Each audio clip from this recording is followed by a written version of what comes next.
Hello and welcome to episode 298 of Sutton and Back Family Style. I'm Jason. I'm Bill, and we'll start off talking a couple NFL things. Yeah. First of all, the NFL slate on Christmas Eve was really, really good, really impressive.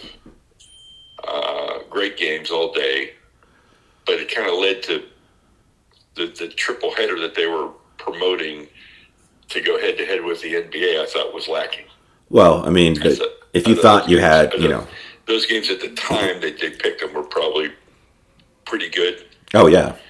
But maybe need to flex them like they just flexed the Steelers and Ravens into the Sunday night game and took away the Rams after that pathetic the Rams game. The Rams, I forget who the Rams were supposed to play.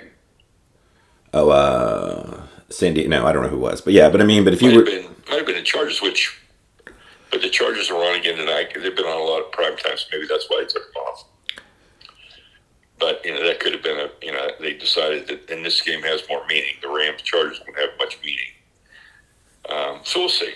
I mean, they're trying to be flexible, but I thought their games on Saturday were really good. Yeah. But the games yesterday, and which brings me to the Denver debacle, we'll call it. You and I weren't thrilled when Denver made this big trade to get Russell Wilson. No. We said at the time that they overpaid, and we thought he was past his prime. And kind of an overrated prime. I just don't believe how bad he really looks. I mean, it's shocking. Well, he's also, as we've discussed on this podcast before, like at first it was just Richard Sherman and Marshawn Lynch spitting hate towards him. But Doug Baldwin, almost every current Seahawk, like nobody was sad to see him leave. No. And it looks like the people in Denver aren't real thrilled to have him there either because the sidelines looked kind of interesting yesterday. Yeah. I mean, I famously thought Tiger Woods was phony from the day he walked onto the PGA Tour. I was in the minority on that one. And Russell Wilson makes Tiger Woods like the most genuine person ever. And yeah. Russell Wilson just seems to continually not get it, Like every time he opens a real situation here that you're stuck for $250 million. I mean, they were debating it on Get Up this morning. Can you bench him? Can you cut loose? And you're still on the hook to this guy for like $100 million guaranteed money. Yeah, I thought this would be a good week for him to pull a hamstring in practice and just sort of be gone. Yeah. Maybe just let rip and play these last two games. Maybe talk to Russ in the offseason, let him get his head on straight, and hopefully he's certainly motivated, right? Yeah, I don't think that's a bad idea. I think maybe now, agree this week, he should probably figure out a way, or they should put him on the IR or something, and just let him get away and let everybody get away. But you got new ownership for the team. It didn't do that contract and didn't do the coach's contract. So somebody's got to go. So you figure you got to give Russ one more year at least to see what you got and see if you can fix it. And you got to get a coach to come in. Now that's going to be hard to get a coach to come in. Yeah, because I don't think Sean Payton maybe Sean Payton will be the coach to come in, and Ryan Clark was very adamant that you and Rex Ryan both that you wouldn't take that job. He can have a much better job than that. Why would he take that job? Yeah, I don't think you'd go anywhere near that job. Because you're already down this year's first round pick. If Sean Payton goes anywhere other than New Orleans, they get another first round pick. And you got, this Russell Wilson situation like you discussed. I mean, people were debating, we'll bring in the other trade, the Deshaun Watson trade, because he's looked pretty terrible. But at least with Deshaun Watson, you're like, he's 27. He spent almost 2 years outside of football. And that maybe, once he gets back into the swing of things.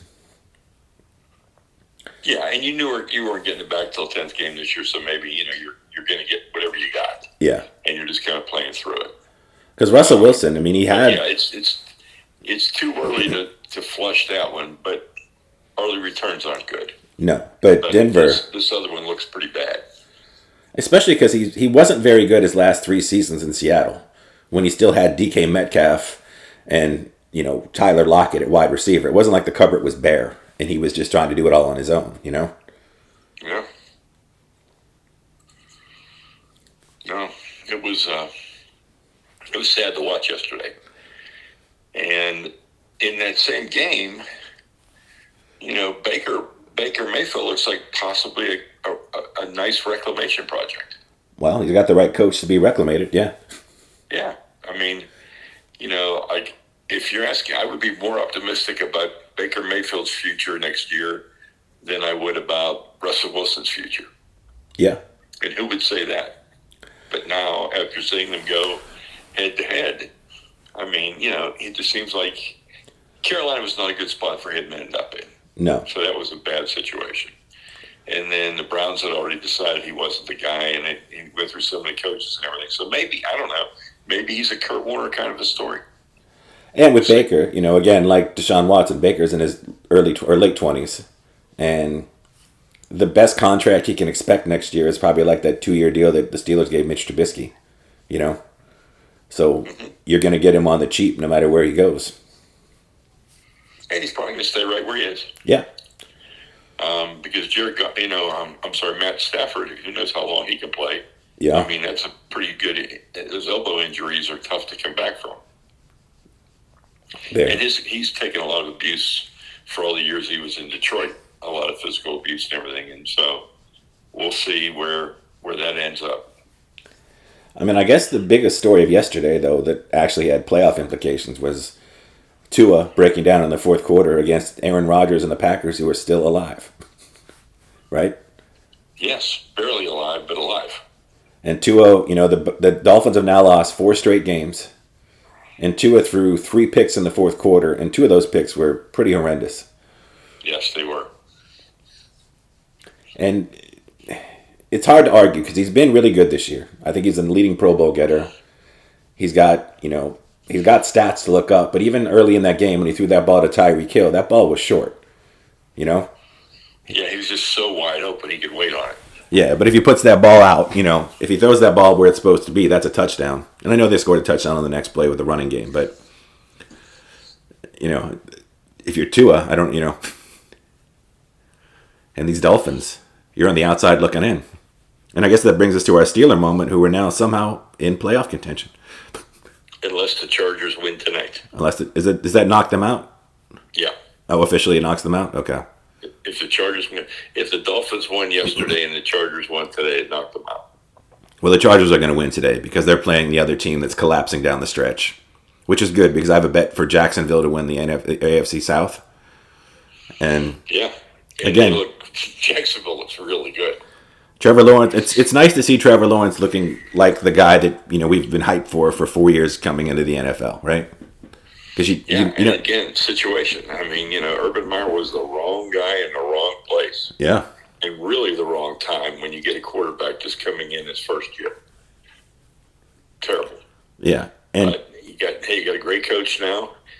It's not like they added a lot of pieces. They added some pieces around him. No, but you're still Zay Jones. A good coach and a good system. Yeah, and once you get him a number 1 wide receiver, no offense to Christian Kirk or Zay Jones, but, if you get him a stud out there to go with those guys, they're going to be really dangerous. And then Malik Willis, back to our sort of Steeler moment, doesn't look very good at football. No, he doesn't. He looks like a fullback playing quarterback. Yeah.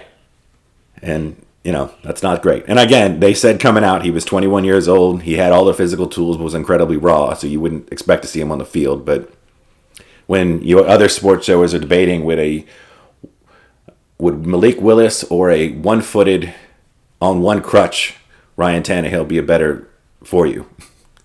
Yeah. That's not good. Yeah, so I mean, let's look at the playoffs right now. Let's look at what we got. Let's look at the AFC. Okay, we got Cincinnati red hot, Kansas City hot. But Cincinnati just lost Lyle Collins, their starting right tackle. Yeah, they did, but I still think they're red hot. Yeah. Although they got out that 22-0 lead and hung on for a 22-18 win over the Patriots. Yes. But I like Cincinnati. I like their weapons. Buffalo. Very nice at 12-3. Look really good. Kansas City is Kansas City. Yep. The Ravens are in. But the Ravens are the weirdest 10-5. They're like the Steelers 11-0 team a little bit. Like it's hard to imagine the 10-5 Ravens have 10 wins when you watch them play. I know. So they're in, and then you got the 3 wild cards. Yeah. Or 2 other wild cards, and the Jacksonville, that division, whoever gets in. And I think it's going to be Jacksonville. I hope it's Jacksonville. I'd like to see Trevor Lawrence in the playoffs. Okay. So that leaves us 2 wild cards to come out of the mess that's left. Yeah. And none of them are playing well right now. In fact, the Steelers are playing better than any of them, but they had the furthest to come. Right. So everybody else is either backing in or, whatever. I mean, they just have not looked good. The Jets have not looked good now. I thought the Jets were a lock. Now you got to wonder. Well, Zach Wilson is a really not good. I mean, speaking of bad quarterback play, Zach Wilson is quite bad at football. Yeah.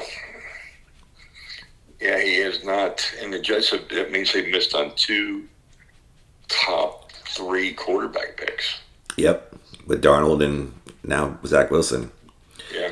And Zach Wilson, from reports, he's also, much like Russell Wilson, doesn't seem to be liked either. No. So who knows? It's pretty up in the air in the NFC. Get the Eagles, and I think they'll still get number 1 seed. They have to lose both games. And Gardner Minshew played well. Yeah. Threw a couple picks, but played well. The Eagle defense didn't seem as dominating as it was. Dallas is in. Yep. 49ers are in. Vikings are in. Yeah. And you know what? The Vikings, I bash them every week, and they win every week in the most unbelievable way. And there's been a lot of good 11 one-score victories out of their 12 victories. Yeah, you can't knock it. You can't knock it. And they kick a 61-yard field goal. I mean, okay, I'm in. So the Vikings are there. I really didn't understand the Lions-Panthers game. Of all the games I watched all weekend, that was the one that shocked me the most. Yeah. That was a total collapse by the Lions. Gave up 340 yards rushing. It was unbelievable. They didn't even look like the same team I'd been watching. No, especially because we watched the Steelers shut down the Carolina run game the week before. Yeah. But it looks like Tampa Bay is probably going to squeak their way into the playoffs.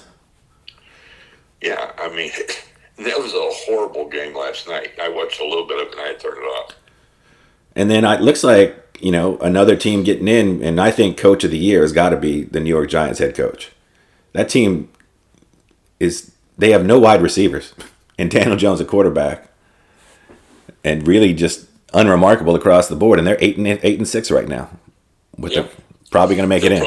They will probably get in. And Seattle is sort of faded. Yeah, I think they've lost 3 or 4 in a row. 3 in a row. Yeah. They're going the wrong direction. And then to bring another Steeler moment, the Bears, 3-12, gotta like that. Yeah, for the Steelers' second-round draft pick, it looks really good. Looks fantastic. Although the Steelers' number 1 pick was not going to be anywhere near as good as I'd hoped for. No, we were looking at top 5 a few weeks ago. And now we're looking at top 15. Yeah. And it could end up, if they keep winning, they might end up picking 19-20. But, and the sad thing is, because I love them, I can't really root against them. It's very hard to watch, because on one hand, you want the higher draft pick to get more talent in the building, but on the other hand, you like. Like, I did not want them to lose to the Raiders. No, not on Franco week. And Franco's ghost got them through that game in the Steelers defense. Now they play the Ravens this week. I don't want them to lose to the Ravens, and they play the Browns. I don't want them to lose to the Browns. So, there's some teams I could stomach them losing to, but not those division teams. Well, I will say, people that listen to our podcast regularly know that, I don't know. I'll only speak for myself. I wasn't very high on the Kenny Pickett pick. But I kind of like Kenny Pickett. Yes, I kind of do too.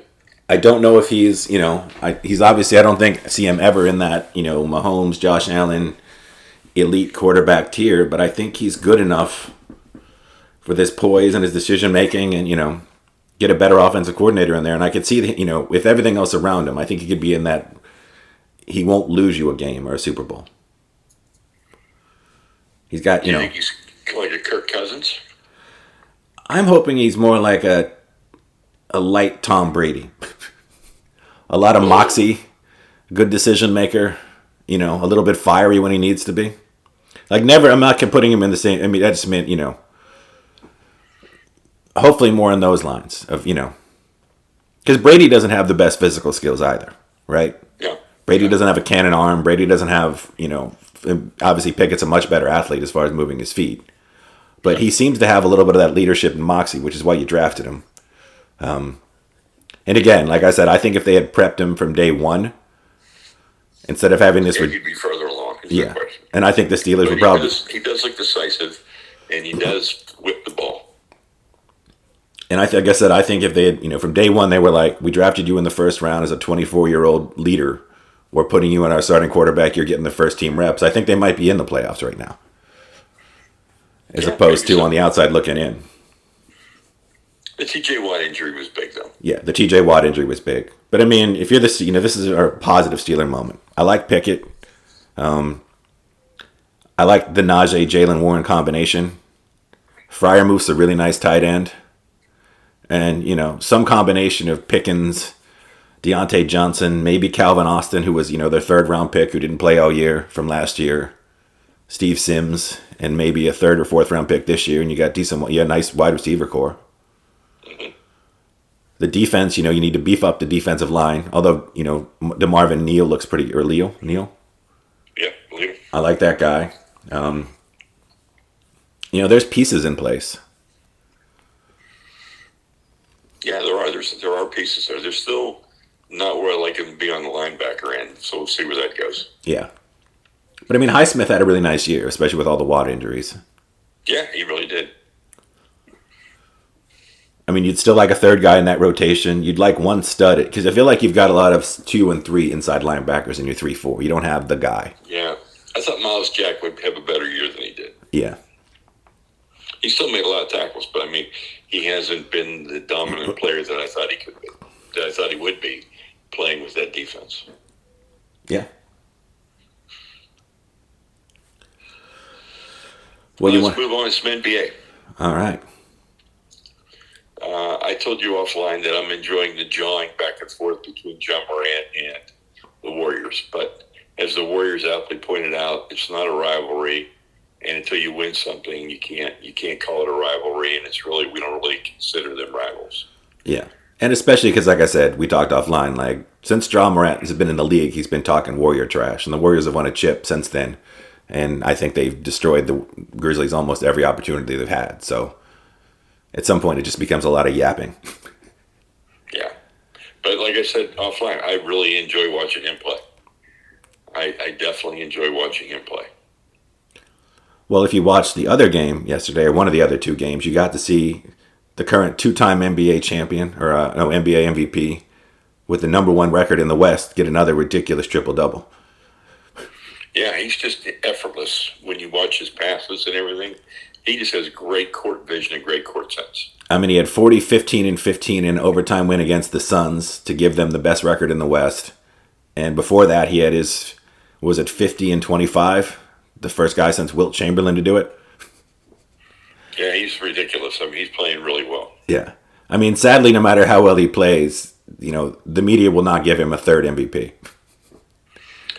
No. He just doesn't have it. I mean, he's like, when the Spurs were dominating, the Spurs never really got the credit because they had no flash. They were a vanilla team. They were a blah team. And that's, he's getting a little bit of that. He's not Giannis. He's not John Morant. He's not. They talk about all the things that he's not rather than the things that he is. Exactly.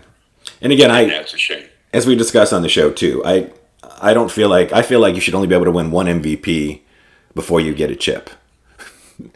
Like you can have one regular season. I know it's a regular season award, but I feel like you can only be MVP once if you never get to the finals. I know that's a silly rule, but that's like in my mind, you know. No, you can have your own opinion on that. That's fine. So I feel like, even if, there's plenty of guys playing. I mean, Jason Tatum playing out of his mind. They crushed the Bucks yesterday. Mm-hmm. And he's having a fantastic season. Talked about Jaws having a nice year. Third place in the West. Devin Booker, fourth place in the West. Suns look pretty good. Giannis is obviously always Giannis. And then I guess we got to mention the other team that played yesterday without Anthony Davis, right? Yeah, and they look horrible. Who has a undisclosed foot injury that they don't really know what the deal is, but it's sort of par for the course of Anthony Davis, right? Yeah, Anthony Davis has missed a lot of games since he's been a Laker. He's not durable. No. And that's why I've been kind of keeping an eye on Zion, because I'm worried, because he's had those injuries. I want to see where he goes, and so far, knock on wood, he's been healthy. Well, the nice thing about the Pelicans, who are in second place in the West, is they don't need Zion every night. That's a very deep team, Yeah, it's a very nice team. They've got a lot of, and besides that, like I said, I mean, we talked about last week about upgrades, and you've got a team like the Pelicans who just have a ton of picks and a lot of young players, and it just, they're in a really nice spot. And I don't know what the attendance has been down there, but I hope that I hope people are coming out to support the team. I think they've been doing a lot better this year, yeah. Yeah, and, the Saints have not had a good year, so maybe people are looking for something else to do. Although the Saints, as people point out, and I saw it at dinner yesterday with some family people, is that, they're still alive.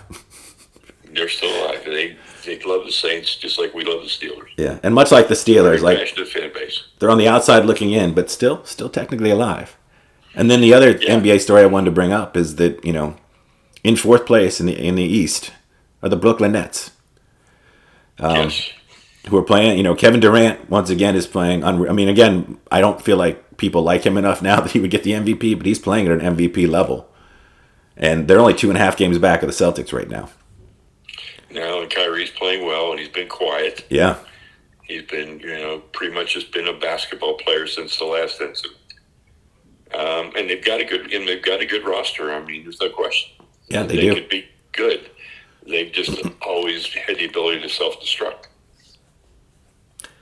But this is the closest we've seen outside of that 10-game stretch when they were setting offensive records, when it was Harden, Kyrie, and Durant. That 3 years ago or whatever it was at this point. Mm-hmm. And then we had the story leak out that Harden would be happy to go back to Houston. Why that came up and why he would address that is beyond me. That's just stupid. Why create a controversy in the middle of an NBA season when your team's playing playoff basketball? Why would you do this? I don't know. Because of James Harden, I guess. Yeah, I guess. And I know he clarified saying, he's like, well, I'm very happy in Philadelphia. I'm worried about Phil winning in Philadelphia right now. But, it is a weird, just to even throw it out there, It should have been almost like the Scott Boras next question.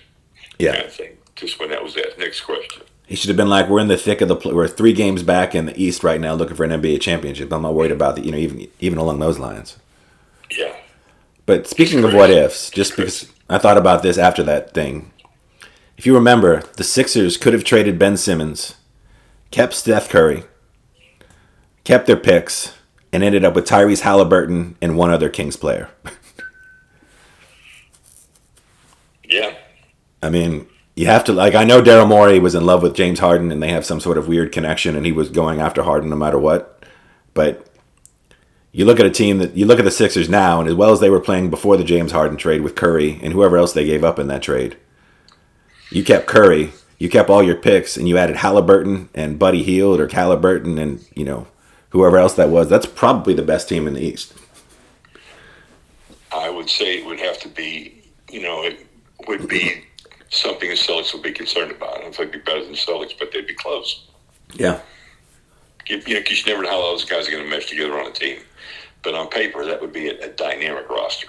Because Halliburton seems like a pretty malleable piece who just seems... I would think so, yeah. I know somebody called him a fake-ass all-star this week, but he followed that. He scored 40 points the next night, so... And the Pacers sitting in 8th place, only 4 games back of of the Sixers. 3 games back of the Sixers, I should say. So. And how many people could name the starting roster for the Pacers? I think very few. Although Miles Turner is a very loud person, so I'm sure most people would get that one. They get that one.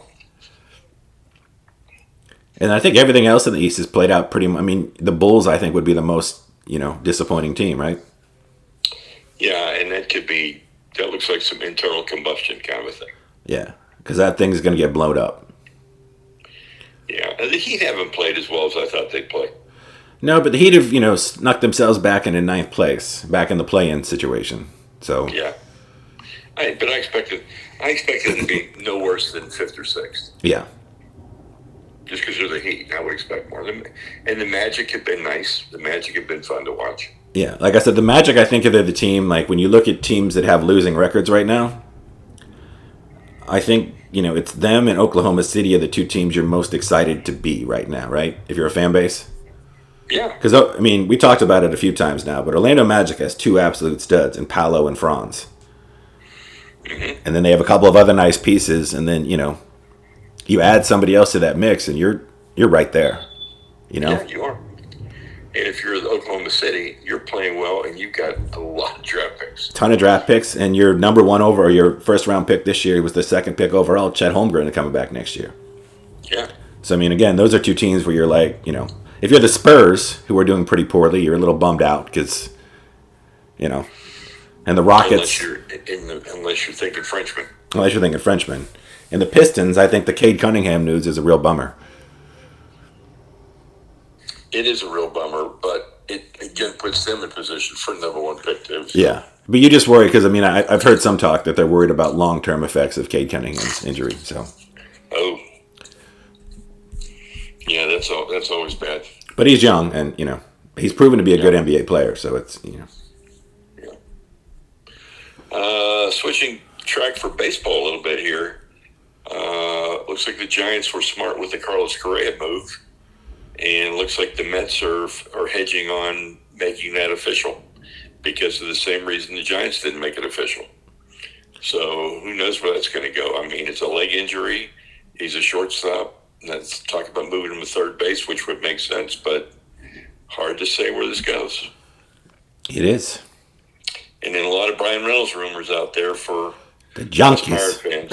And, I think he'll get moved. They want a lot for him. I think they'll get a lot for him. And the teams that have a lot to give, I mean, he's a proven piece. He would get somebody over the top. Oh, yeah. And the Yankees are looking at him as left fielder, and the Yankees have plenty to give away other than the pitching that the Pirates seem to be looking for. So we'll see what happens. Yeah. I mean, you can maybe bring a third team into it.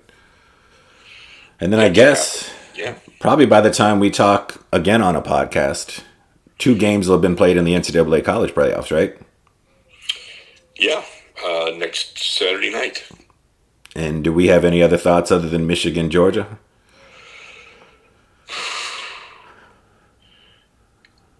I'm adamant that I hope not. I'm adamant that I hope not. I would love to see TCU win a game. Yeah. I'm just tired of Michigan. I'm tired of Ohio State. I'm not tired of Georgia yet because it's only the 2nd time. So, and I like the Stetson Bennett story. I think it's a great story. The guys will walk on.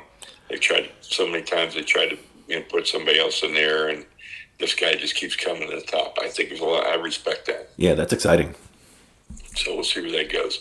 I wouldn't be upset if Georgia won. I wouldn't be surprised if they didn't, but I wouldn't be upset if they did.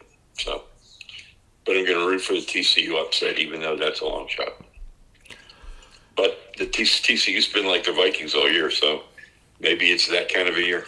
Yeah. I'm excited. Like I said, I'm very excited for that. I'm excited for the rest of the NFL season. Shout out to Alexander Ovechkin for being the number 2 scorer in the NHL, in the NHL history right now.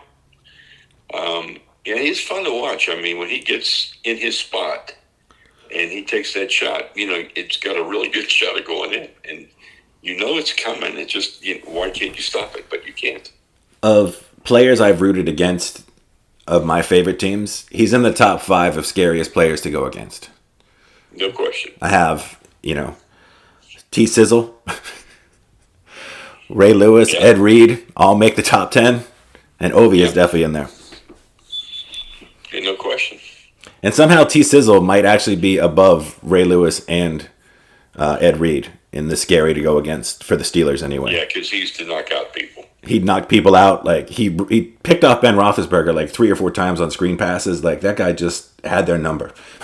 Yeah, he did. But Ovi, like you said, like when he's on the ice, every time the Bucks go near him, it's terrifying because his shot is just, It is. I mean, It's unbelievable. over 800 times. So. Yeah. And again, I guess a special also shout out to Wayne Gretzky, because his numbers are just freakish. Yeah, because Ovi's still like 90 away. Yeah, he's still 90 away, and then nobody is near him in assists. And then you add in all the success he had as a champion. Like, I like to think you look at some of Lemieux's best years before he got the Hodgkin's lymphoma, the cancer, and he was on pace with Gretzky. But, I mean, Gretzky is just, you get a nickname like the Great One. And as great as Sidney Crosby's been, he's 200 behind Ovi. Yeah. And it's just, he's got more assists than Ovi, but he's still way behind Gretzky. So, I mean, Yeah. And like I said, you add in Gretzky's team success and championships, and it's pretty phenomenal. Not that people didn't need it, but it's just one of those ones I feel like he sometimes doesn't get listed as, when they talk about, Brady and Serena and some of these other people. And it's like, have you not checked out Gretzky's stats? Because they're freakishly great. Well, and then a moment for Franco Harris. Of course. One of the all-time greats, on and off the field.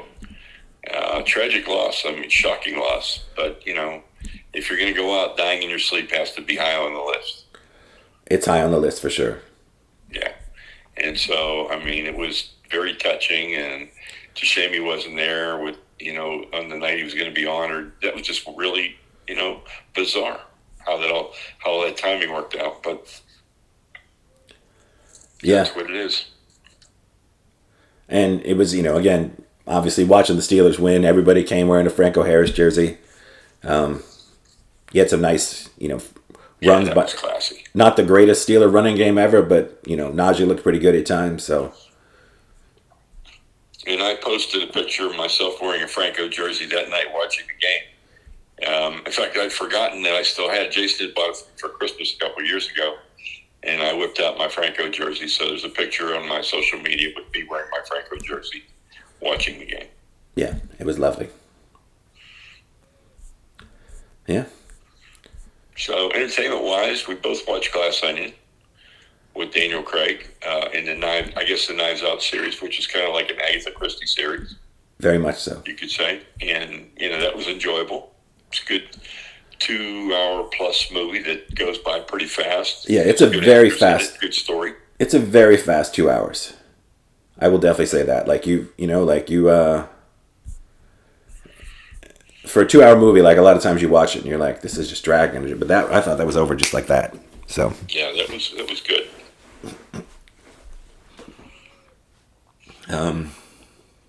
What else did I watch? Entertainment. We were in Truckee and Tahoe over the Christmas break, and we did snowmobiling. And we took snowmobiles up to 8,000 feet above sea level. And it was absolutely beautiful. Like, as Maria pointed out, she had just watched the claymation and, the sparkling snow. Mm-hmm. And you get up that high and, the snow is sparkling. And the sky is just clear blue. And snowmobiling is just a lot of fun. So. And how was Lake Tahoe? It was really nice. I would say the only 2 good meals we got, because it's a very touristy food place in a bad way, So every chain is there? Well, no, it's a lot of, pubs and bars and taverns and sushi, but it's all pretty average food, just overpriced. But we did find the Donner Lake Kitchen, which is like a little out of the way spot that, we actually confirmed from a couple locals is the spot. It's a really good breakfast. And then we flew into San Francisco because there's family out there, and we ate In-N-Out Burger, which I've had before, and it's still very good. Okay. I now on personal, and this is people go different ways. I think Shake Shack is the best of that genre. I do too. But I eat a pretty plain burger, so I'm really about the actual meat itself. And So that's why the Shake Shack would really stand out. yeah, the Shake Shack is a bigger patty, and it seems like it's a slight. I mean, I know In-N-Out uses high quality beef, but Yeah, I went to Ted's Montana Grill while we were in New York, and I like, all the meat is from Ted's Ranch in Montana, yeah, and I used to rate that burger pretty high. I honestly don't think it's as good as a Shake Shack burger. yeah, Shake Shack is just really, really good. I mean, In-N-Out, you're going to enjoy yourself. I mean, I get a double, no sauce because I don't like Thousand Island dressing. And Yeah, I then don't either. I would recommend if you don't like animal style, which is basically just Thousand Island and onion thrown over a pile of French fries. Make sure you get your fries well done because they have a tendency to undercook their fries at In-N-Out. I think the undercooked you're fries probably go better with the animal style, right? Because then you get sort of a soaking in of the onion Thousand Island thing. But otherwise, I'm like they're pretty floppy and gross. But you get them well done, and they're glad to do it well done. They don't complain. There's nothing. No, In-N-Out's a good chain. There's no Yeah. question. But Shake Shack is my favorite. I still like Burger Fi, but not as well as. If I have my choice, I'm going to get a Shake Shack. Yeah, and Burger Fi is really good, but I don't think Burger Fi has expanded quite as much as. Although In-N-Out's, I think the closest one's in Texas to us, so they haven't quite come all the way over. Shake Shack's starting in the airports now, too. There's one in LaGuardia. We have one down here in New Orleans Airport. Yeah, not a well-run one, I can tell you that, because I tried to get it there last time I was there. Yeah. Not shocking that airport food is not well run. No, but that one's just that one was a disaster. Yeah, you tried. I've just got a negative shout out. Tabletop Pizza, which is a chain out west, might be some of the worst pizza I've ever had in my life. And we always say it's tough to find bad A pizza. round table, yeah, round table, because part of it is, we got into town. Her sister and her two nephews were there. Everybody was really hungry. We had just driven up from San Francisco, so I ordered 2 extra large pizzas from Round Table. Delivery, including with Uber Eats and tip, was $120 for 2 pizzas, and it was atrocious. Oh my God. Yeah. I mean, you're paying more in the Tahoe area for everything. You just, Yeah, you are. It's You a are. resort, and you're at a resort, and you're during resort season. yeah. So I mean, and there was, and again, and thing a lot of people know. I mean, I worked on a mountain teaching snowboarding, a couple of decades ago at this point, but mountain towns close at 8. So half the restaurants are closed or closing up by the time, you're pretty limited in what you can get after 6 o'clock. Unless you're down in the resort, or staying at a resort. So, but if you're out there, don't eat Round Table pizza because it's hot garbage. Good advice. Yeah. And I think that's about it for us this week. Yeah. Everybody enjoy the college football playoffs this weekend. I hope they're good. I hope they're not blowout games. I hope they're really competitive games. A few bowl games this week. Pick your spots. A lot of guys not playing that you would hope to be playing in the bowl games, and that usually can make a difference. Yeah. And enjoy the last surge of the NFL to see who makes the playoffs. And if you're somehow still in your fantasy playoffs, probably in the championship game this week, good luck. Yes. Well, I went on an 8-game losing streak after my 4-2 start. So I snuck into the 6th seed, which is the last seed in the playoffs, and then I got destroyed. But in a good way, where I always feel like the best fantasy loss is when there's no combination of players I could have played on my roster that would have put me within 20 points. Yeah, that's true. And I was that. I mean, I lost so many players. I was like the Ravens and whatever other team that had a bunch of injuries. I just kept having injuries, and they're not offensive lineman injuries. They're skill player injuries in fantasy. So it makes it tough. It does. All right, everybody, have a good week. Happy New Year.